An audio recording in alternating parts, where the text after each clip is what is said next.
Salam literasi. Hai, perkenalkan nama saya Regina Pondaak, NIM 221011030035, Prodi Matematika.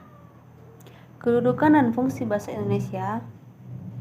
Bahasa-bahasa di Indonesia dikelompokkan menjadi 3, yaitu bahasa persatuan dan bahasa negara, bahasa daerah, serta bahasa asing. Bahasa Indonesia ditetapkan sebagai bahasa persatuan melalui Sumpah Pemuda pada bulan Oktober tahun 1928 dan kemudian dikukuhkan kedudukannya sebagai bahasa negara pada tahun 1945. Bahasa persatuan dan bahasa negara. Bahasa Indonesia memiliki kedudukan yang sangat penting karena bahasa Indonesia berkedudukan sebagai bahasa persatuan dan bahasa negara sekaligus. Sebagai bahasa persatuan, bahasa Indonesia mempunyai fungsi sebagai lambang kebanggaan dari identitas nasional serta alat pemersatu sebagai suku bangsa yang berbeda-beda latar belakang, sosial, budaya, dan bahasanya. Bahasa daerah.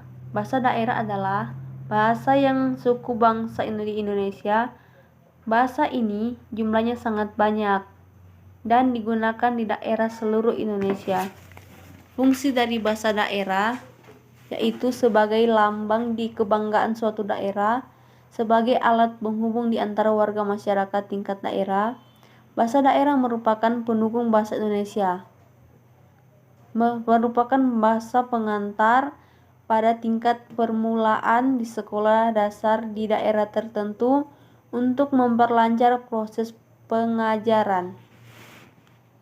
Bahasa asing.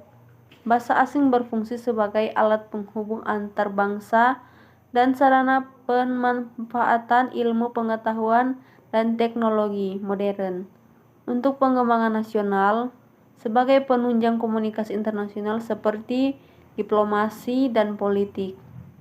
Bahasa Indonesia baku. Bahasa Indonesia baku berfungsi sebagai mempersatukan seluruh bangsa Indonesia dari segi kebahasaannya. Sekian dan terima kasih.